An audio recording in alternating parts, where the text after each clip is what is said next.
Depression is a teacher, whether you treat it as a teacher or not. If you treat it as a teacher, it will teach you something. If you treat it as an enemy, it will ruin you. Depression is a necessary state to be understood. We all go through depressive states. You start looking at the world from an eye that is extremely loaded with ideas, with dreams, with dissatisfaction, with discord, with discontent, or with some sort of delusion.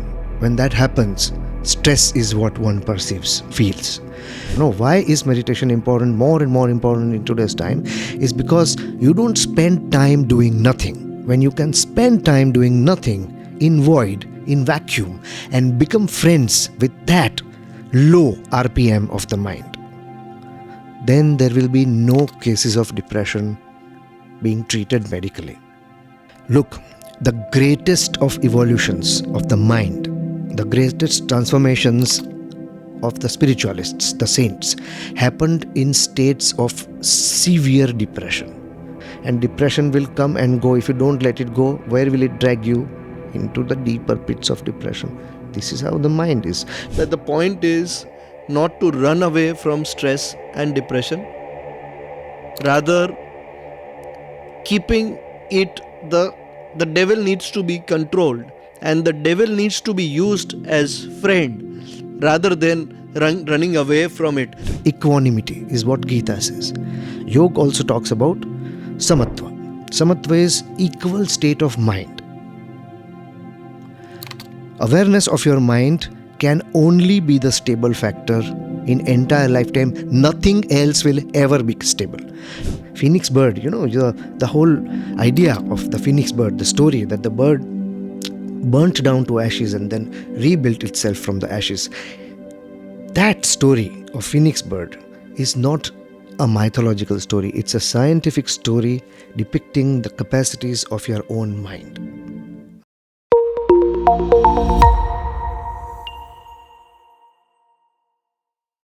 Hello everyone, welcome to Variety with Vishwam, and today we have a very special guest, Parth Adhyaru, and he is going to share holistic living and wellness and various aspects of our life, and we will try to understand a very different perspective and his perspective, how he looks at his life and the world around him and world around us. Thank you, Parth Bhai, for joining. And we have been trying to plan since quite a few times. Since my first podcast, probably I've been trying to get you on board for the show, and we have been talking. And we have been talking, and you have known the entire process of working on podcasts as a content form, which I was working around, and then finally we are doing it. So it's a great day today. Finally, it is happening. Thank you. Yeah, finally it's happening. And so first of all, I would want to talk about a very, very, very overrated topic, that is stress and depression. I have heard about stress and depression from the new generation. We have been born and we have been talking about it maybe after we had crossed 15 or 20 years of age. Then probably from 90s or 2000, this word has been talked about. When we talk to any older generation people, there was nothing called stress. There was nothing called depression. Or probably people have got comfortable talking now is one thing. But what do you think? What is stress, and what's the importance or negative effect of stress in our life? Great question. I don't know if I'll be able to do any justice to this question because it's a huge, huge topic. What stress is, it's very tricky to answer that. The stress that we use these days is basically incapability to deal with a certain state of mind. Now, that state of mind could be in any direction. It could be because of lack of something. It could be because of excess of something.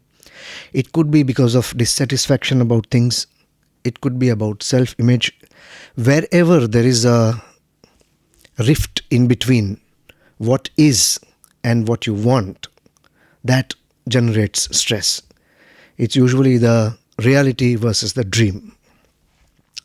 So stress is basically a state of mind wherein you cease to see the world around as it is. You start looking at the world from an eye that is extremely loaded with ideas, with dreams, with dissatisfaction, with discord, with discontent, or with some sort of delusion. When that happens, stress is what one perceives, feels. And the second question that you asked is, what is depression? Look, depression is diabetes of the mind. What happens in diabetes, in physical diabetes, what happens? Your islets of the Langerhans, which are the cells of your pancreas, they either stop producing insulin or they produce more and more insulin because the cells would not respond to a certain standard level of insulin. This is where the problem at physiological level, cellular level starts happening. The same thing when happens at a subtler level, at the sphere of the mind, psychologically, wherein the world stops stimulating you enough in the direction you want the stimulation to be. This is when depression occurs, because the mind gets tired eventually. Either the idea of stimulation has gone so high, the point where you feel stimulated, motivated, charged, encouraged, driven, that has gone so high that the mind is unable to reach there. Or you have forgotten to realize at a lower level in everything that is around you, the stimulation has stopped happening. This is depression. So now it is certain that after a certain duration of time remaining in this state of mind, the mind will stop responding to any pleasures. It will stop giving you any drivenness, any energy. And when that becomes a chronic state, a chronic time, that is clinical depression or chronic depression. So only till that extent it will become dangerous, where because everything is stopped, whatever it is given to the person is not able to react, whether it is happiness, whether it is sadness, anything. So can you also throw some light that when someone is depressed, then getting more clinically depressed, then that person would react in a very adverse way? Either that person will not react at all, or the person will start reacting in a very dangerous or highly hypersensitive way. Look, in depressive states, you are not very much concerned about the reactions directly, because they will vary. No, reactions will keep varying. The main idea is to understand whether depression can be ruled out as an awareness that you are. Somebody who experiences depression is not necessarily depressed. Understand this. You are revving an engine of automobile at 5,000, 6,000 RPM. It's like vroom, vroom, vrooming the engine. You cannot keep that vroom constant. It has to come down. Depression is a necessary state to be understood. We all go through depressive states. Now, if you can make familiarity with that state of mind, if you can understand, decode, analyze that state of mind, why is it occurring, when is it occurring, remaining a little away, keeping the mind and its tendencies at an arm's length, if you can do that, that is, I think, lifetime solution to this whole problem that the world is facing. We cannot deal with depression in any other way but to become awareness, not to be the mind, but to become the awareness behind the mind and keep looking at the states of mind. They're always changing. They can go down, they can go up. And if you become a seer to both of them, then you become clear. Okay, now I am in a state that is similar to depression. Then you are aware. You will see.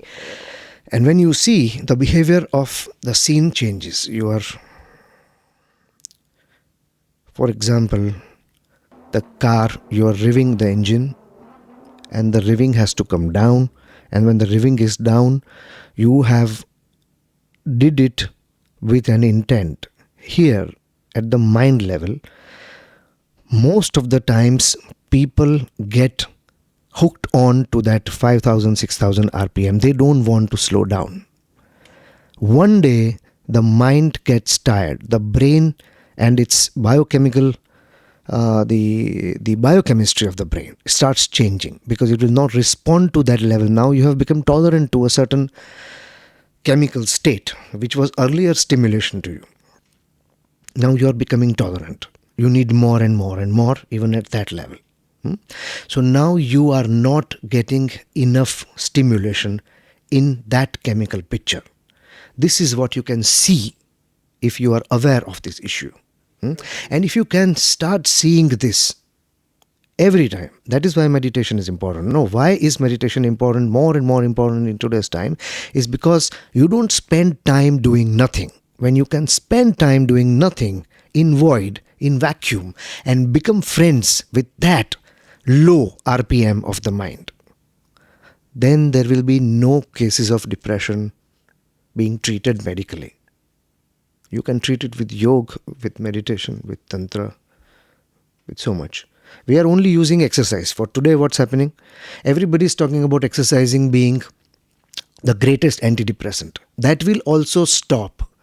After a certain point, you cannot keep on exercising like a robot. That will have its limitation. You cannot use exercise as a sole antidepressant. You will have to understand the mind, its tendencies, and the nature of the mind. And that, I think, is the ultimate solution to stress. Right. So the point which you are highlighting is that the point is not to run away from stress and depression, rather keeping it, the devil needs to be controlled and the devil needs to be used as friend rather than running away from it, because you might get depressed because you have done something wrong and probably you are not able to handle that entire state of mind, because what outcomes are happening in the world. So probably you have taken a loan of, you have spent 20 lakh rupees, whichever you had, with an intent that this 20 lakh will give me this return in business or in work, or probably in that state of mind you might have traveled world, that I have a lot of money, I've done everything and I'll do it. Or probably someone like me who had experimented lot of things when he had no money in the pocket.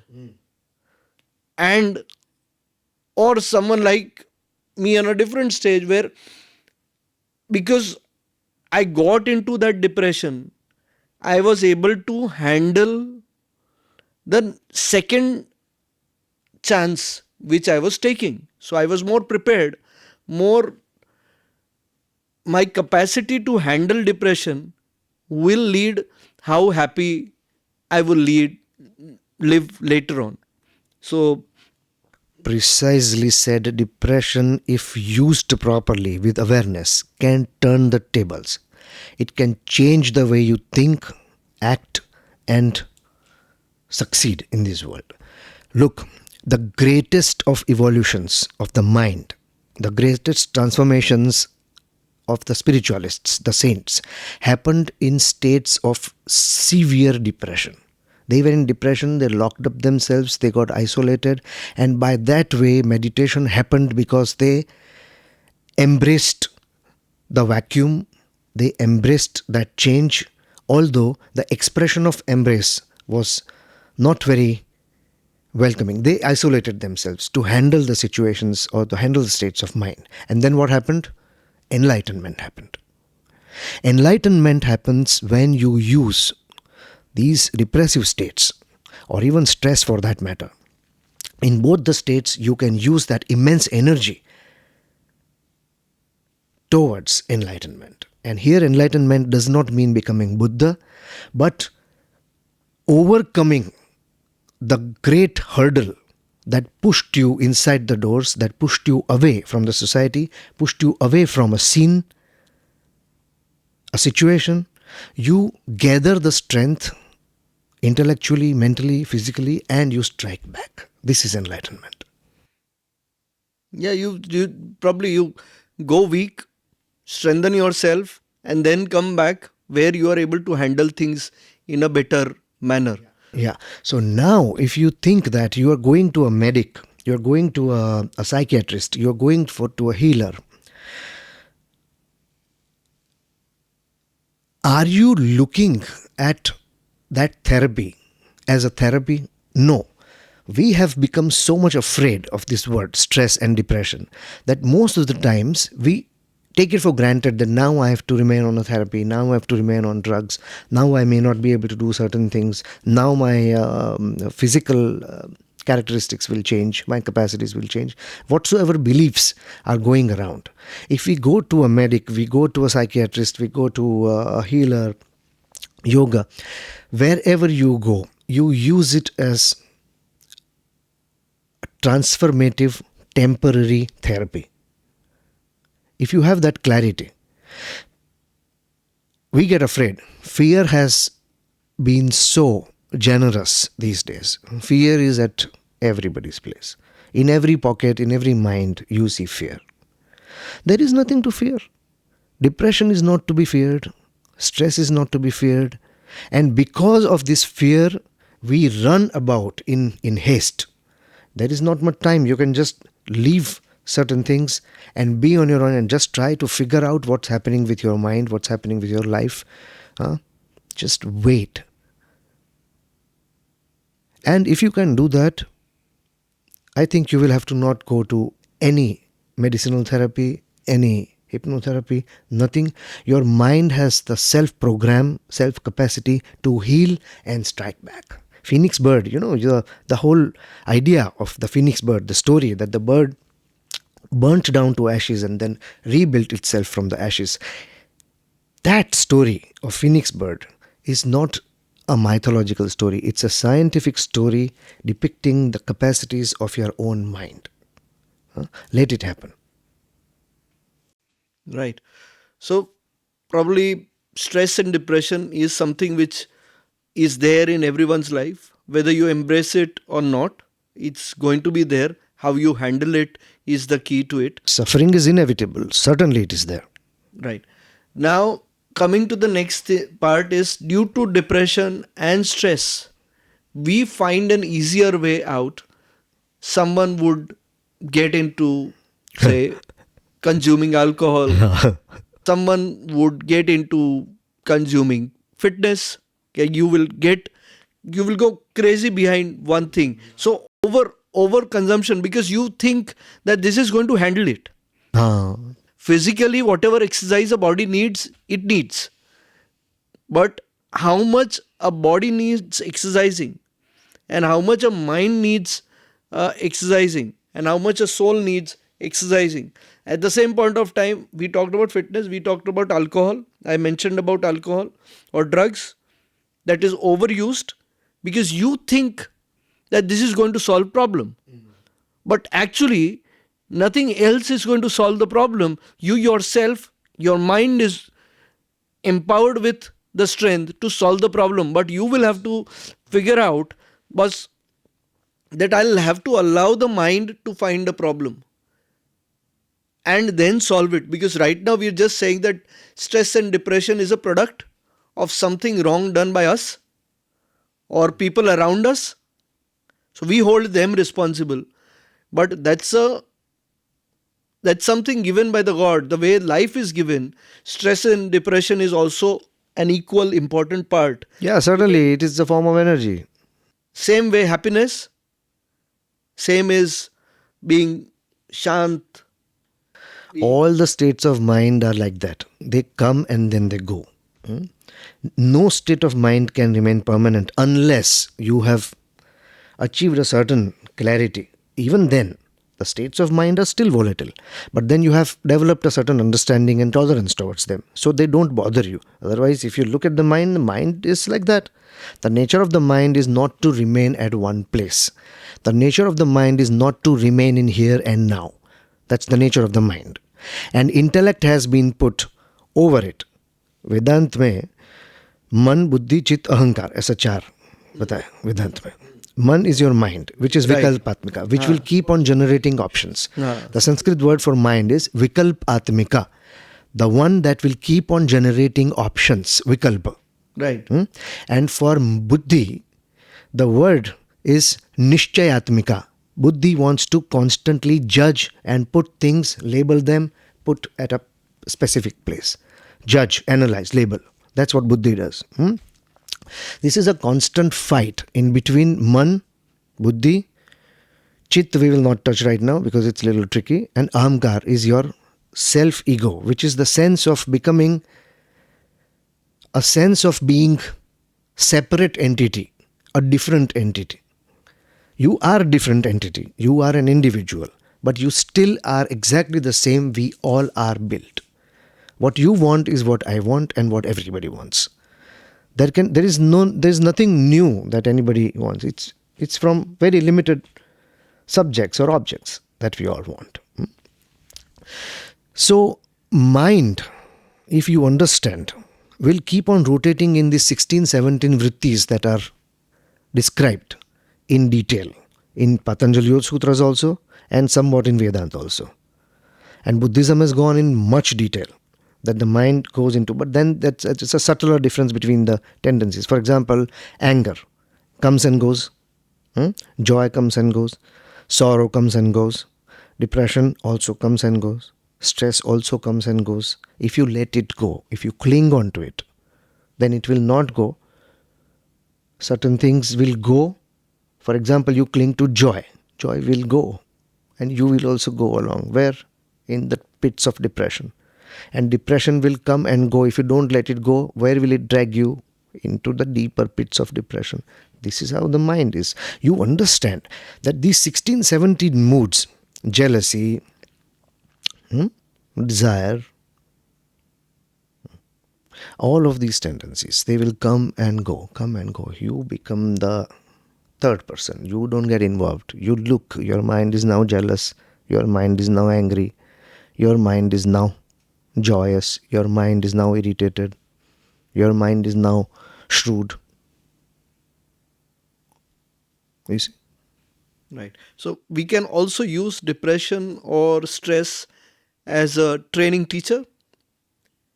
Depression is a teacher, whether you treat it as a teacher or not. If you treat it as a teacher, it will teach you something. If you treat it as an enemy, it will ruin you. It is a teacher. All the states of mind, if you become the watcher, they will all teach you something. All the phases of life, like they teach you everything, like they teach you things. How do you learn life? How do you learn life? By living it. Absolutely. How do you learn the mind? By not being it. By keeping it at arm's length. Watch your mind, what's going on. That's how meditation is. Watching the mind. And if you keep watching, then the behavior of the mind suddenly becomes very, very bright. It becomes like a wildly bloomed flower. Nobody's watching the flower. Nobody's taking care of it. But how nice is a wild rose. And certainly you pay for the roses that are grown in horticulture farms. But the roses don't get to live their lives. Only a wild rose lives its life. Right. So in the horticulture farm, it is sent for consumption, but the wild rose lives forever and full life till the time its time doesn't come to die. So also when stress and depression is considered enemy, then you can expect wild actions like suicide or hurting yourself When does depression and stress become to that level that it will hurt you? When you take things too seriously, it will lead you to becoming serious. And serious people are pushed in hospitals. That is how, if you take any state of mind seriously, it could be joy. If you take joy too seriously, now you don't want to leave it. But it will go. And if it goes, you are gone. Similarly, all the states of mind. Don't take any of states of mind to be real, to be permanent, to be serious. If you take it seriously, then you start falling in infatuation with it. Right, right, right. Right. Thank you very much for sharing this, and we'll straight away move to a very different aspect that is which can be connected to depression or uh, help you solving it. That is yoga and spirituality.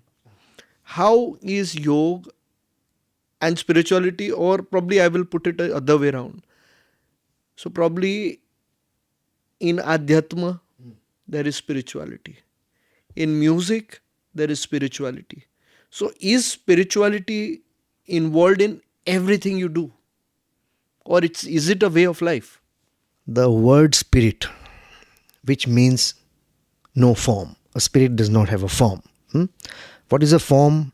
Form is a certain way, a certain description, a certain definition of an object or subject. Formlessness is spirituality. Adhyatma means जो भी आत्मा से जुड़ा हुआ, आत्मा के आसपास का, आत्मा के स्तर पे जो है, उस स्तर पे जाकर दुनिया का अनुभव करना. To experience life and world around you from the eye of a spirit, not an eye of the mind, not an eye of the ego, not an eye of the body. So it is the highest way from where you can look at the whole world, look at the samsara, and then you see that you are a part of the whole samsara, although you are an individual. So it's never going to be synchronized, because your eye is at that here, at my level, at this level. And if I go at the level of Kailas, at the Mansarovar, the heights of the mind, I will have so much difference in my experience of the life in the world. Spirituality is to attain that sort of Gnan Chakshu, the eyes of wisdom. And once you have that, then you do whatever you want to do. You're doing everything. You have to go to the office, you have to earn, you have to marry, you have to get your kids married. Whatsoever comes in your life, you will be able to handle it with samatva in your mind. Equanimity is what Gita says. Yoga also talks about samatva. Samatva is equal state of mind. Are we equal? We are volatile. We are volatile, we are different. Extremely volatile, extremely agitable, extremely irritable, reactive to situations around you. Situations will happen. Everything that can happen and everything that cannot happen is going to happen. If that awareness, and it could be with others, it could be with you. If you have that awareness 24/7, that is the state of fearless spirituality. Otherwise, if you're not spiritual, if you're not spiritually awakened and somebody tells you, देखना कभी भी कुछ भी हो सकता है, कभी भी तुम रास्ते पे आ जाओगे, कभी भी तुम्हारा बुद्धि दिमाग काम करना बंद कर देगा, कभी भी यहाँ पे अर्थक्वेक आके ये पूरा नष्ट हो जाएगा, कभी भी प्रलय हो सकता है, तो क्या होगा? आप भय में जियोगे. With this state of mind, when you start living in joy, कि यहाँ तो कुछ वैसे भी टेम्पररी है सब कुछ, यहाँ तो कुछ भी ऐसा है नहीं जिसका कोई गारंटी हो. जगत का मतलब क्या? जो गतिमान है. Jagat means which the entity which is consistently in changing dynamics.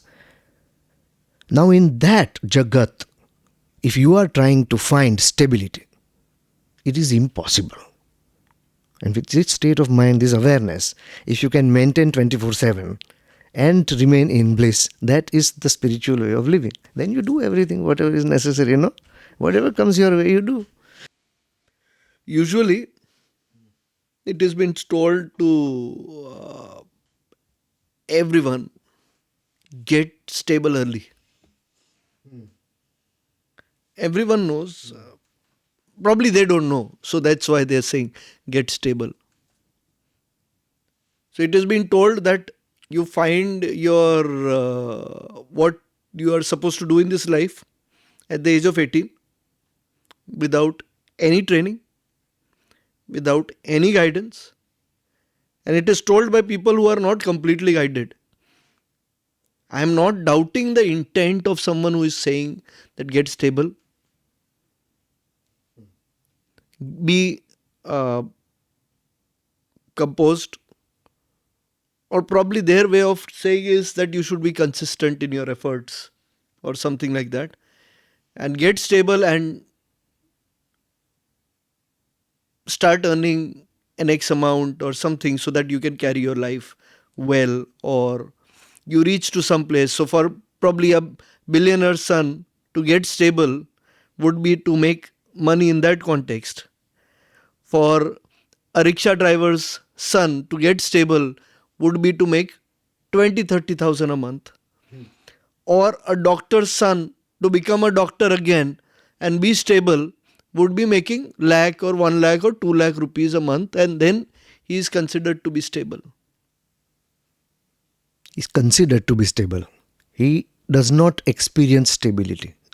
Do you experience stability? You think anybody experiences stability at whatsoever level they are? If they experience stability, they would not do what they're doing.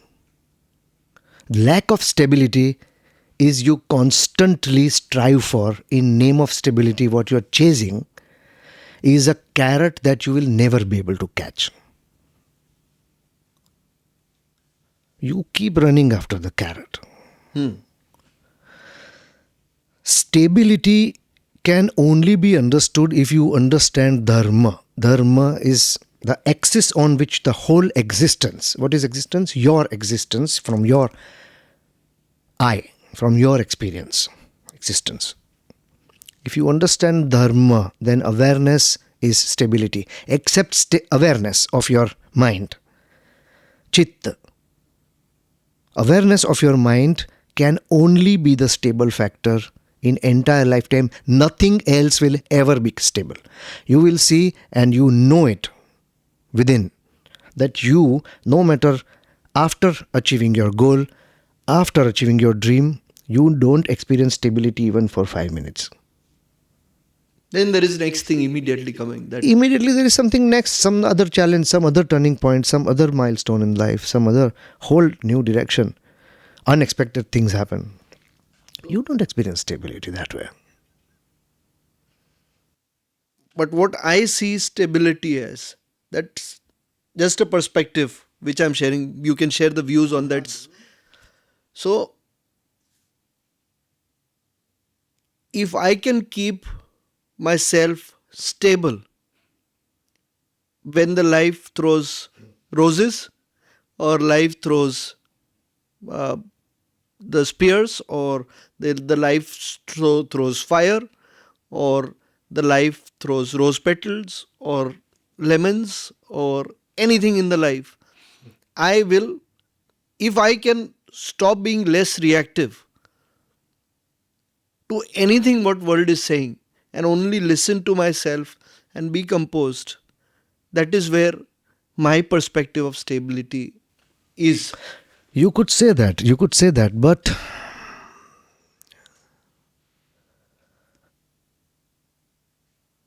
if you try, if there is striving to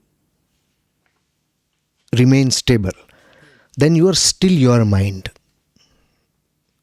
When you stop becoming your mind, that is why there is a word called manana or chintana.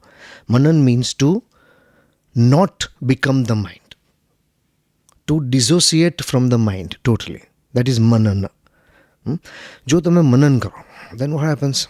Then you are not striving. You have understood, accepted and embraced the fact that neither the world nor the mind can experience stability. It is only the seer, the knower of the mind, which is you, which is the true self, is only stable factor. Mount Meru, they've mentioned Mount Meru, and they said that the whole existence is in rotation to Mount Meru. That Mount Meru is none but your Shiv element, your consciousness, your awareness of you not becoming, not being the mind, neither being this experience of the world. Only there is stability. Otherwise, all the pictures of stability are just hoax. You cannot experience stability ever. Right. So now, as how do we integrate yogic principles in everyday's life to promote balance and well-being? Yogic science, you mean? Yogic science, the yoga philosophy. Because yoga philosophy deals in depth with the spiritual aspects of life. And the Hatha Yoga Shastras, or the Yoga Shastras that were later on added to this whole array of yogic scriptures, that only deals with the first three Kosha of our existence. That is Annamaya Kosh. Annamaya Kosh is the outer layer, the body. Everything that is made using tangible elements. Annamaya means food and everything that is nourished through food. That's the first. Then second is Pranamaya Kosh, which is the internal health and the whole system. We take pran as nutrition. Pran means food, water, air, and thoughts. And through thoughts, you go to the third sphere, which is the mental plane. These three are dealt with in the Yoga Shastras that we usually come across. In Patanjali Yoga Sutras, they have dealt with the fourth and fifth star also, fourth and fifth sphere also, which is the Vijnanmaya Kosh, the Buddhi. Vijnanmaya Kosh is the fourth sphere of our existence. And the fifth sphere is the sphere of joy, Anandamaya Kosh. And they say that these five, you are the sixth center element. You are none of these. Okay? Yogic science, as I said, the science of Panch Kosh, for example, if we understand this concept in a little depth, the science of Pancha Kosha, this itself is extremely liberating experience. Once you have realized this, once you have contemplated upon this idea of Pancha Kosha and you being the sixth center element and everything else keeps rotating around you, and we have developed a certain way, we have learned this life as human beings, we have learned the life. The life does not reveal its true colors to you unless you start looking at life from the eyes of yogic philosophy. When you start looking, when you contemplate enough, when you meditate upon these principles, this itself is a great therapy. This knowledge, they say that Sarva karma kilam partha gnane parisamapyate. All your processes, all your thirst, all your disturbances, all your distortions, all your doubts will be dealt if you just attain this knowledge. In Gita, Krishna says to Arjuna, Sarva karma khilam partha, all your actions will be diluted and come at rest if you just achieve this knowledge. So, Patanjali Yoga Sutras or Gita, either of them, if you understand them properly, you will have no doubts, no distortions, no disturbances remaining. Stress and depression or anxiety, they will come and go as little longer phases, little longer thunderstorms in your mental plane. But they will come and they will go and they will leave you stronger, fresher, wiser. So this is how yogic science can help you deal with. Earlier, as per in Hinduism or in Indian subcontinent or in Hindustan, I don't know, because when this cultural knowledge was there, probably India and Hindustan was, in a way, Aryavart, in fact, Aryavart was the was oldest not known there. entity. The whole Yeah. of Hindu Kush and Afghanistan and Bengal and all the way up to Myanmar, Laos, everywhere the Hindu influence was there. Aryavart, Yeah. also from Khorasan in Middle East. So they had a very different way of imparting knowledge, which was important for survival. I don't even we could only imagine what were the kind of teaching and learning was there. But at that point of time, spirituality was imparted from the very beginning. This is what I presume.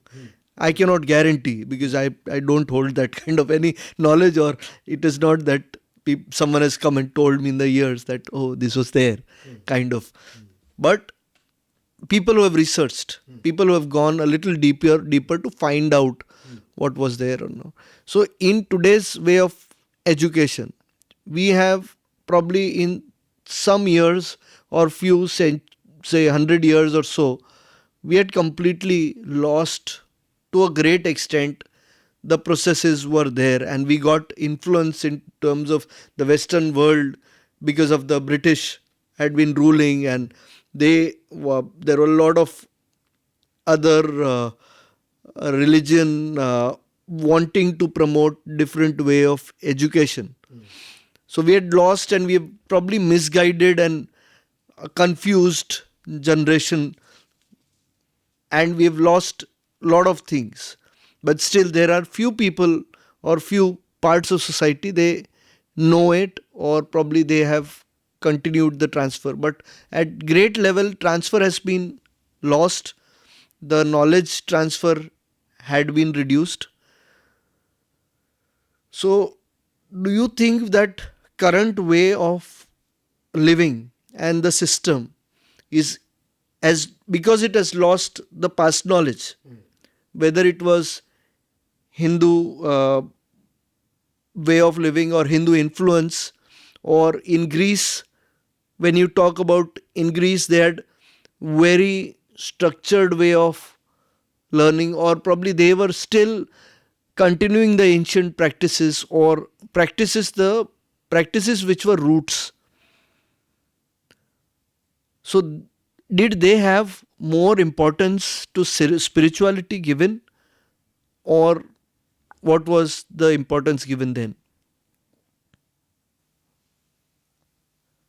Look, the whole Gurukul system had this whole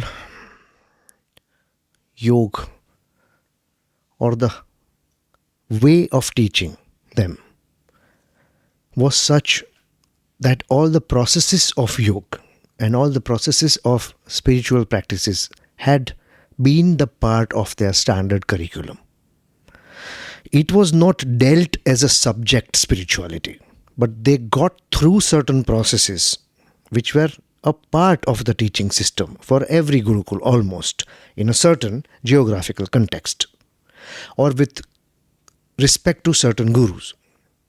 That spirituality emerged from the students. Swadharma जागृत करना. गीता में क्या कहा है? स्वधर्म जागृत करो. गीता ये नहीं कहती ये धर्म वो धर्म ऐसे. Those gurukuls, they did not preach spirituality with a label of spirituality. The processes, the whole system was such that spirituality was awakened from everybody with different individual essence, individual commandment in their mind. स्वधर्म जागृत करते थे वो. ये था. तो अगर आप ये कहें कि भाई हाँ स्पिरिचुअलिटी सिखाई जाती थी, तो स्पिरिचुअलिटी सिखाने की ज़रूरत खड़ी ही तब हुई जब स्पिरिचुअलिटी को हम भूल गए. हाँ, अब स्पिरिचुअलिटी को सिखाने के लिए अलग अलग कोई कुछ नाटक करता है, कोई कुछ कोर्स चलाता है, कोई कुछ लेक्चर देता है, कोई कहीं इसमें डाल देता है. जो भी करवा रहे हैं, सिखाने की ज़रूरत तब हुई जब एजुकेशन सिस्टम में से ये सारी processes, the processes that were a part of the gurukul system were lost because of whatever, because of evolution, because of invasion, because of dark ages, whatsoever the reason is. We don't want to get in the reason. If we just pick a few people from the system, who are yogis by name, by their action, by their virtue, by their activity, and have them in the education system reintroduce certain practices to all the schools, to the whole education system. Spirituality will reawaken in India. This is what we are missing out today. A spiritual person can be a double-edged Shaolin sword. He will perform. Under every circumstances, he will not leave his own essence. He will not get disheartened. He will not face mental issues. He will not be a corporate workhorse, but he will be a wild horse. You see, we have loved corporate horses because they can be put into the race, capitalized upon. Somebody else is taking the whole cream. You have the capability to churn your own cream and eat it by yourself. Spirituality teaches you that. So reintroduce these practices into the education system and breed more wild horses. It's simple. No. Along with spirituality, living the life is as important, or probably handling the life. I would not say that living the life, handling the life, it is very important. What about leading the group of people, leading the family, leading the state, leading the country? Don't you think that a person has to be mentally stable, or when he is on the leadership shoes, he has not just to be responsible for his own mind and body, but for billions of people? So whether we go back on the history, unstable people or people who could not handle themselves handled nations in such a way which related conflicts. Probably we talk about Hitler. He might be good for his people, or he might be good to the people whom he thinks he is responsible for, but he's bad for the other people. Or we talk about Alexander, or we talk about Great Britain. So does leaders also need to embrace spirituality in every form? If leaders embraced spirituality, the world would save upon the entire fund that all the countries use on their military operations. If leaders would become spiritual, there would be a utopia established. None of the spiritual people would get into the politics that the world is into today. The politics would be altogether a different thing. World peace would be established. We require the whole world to become one today.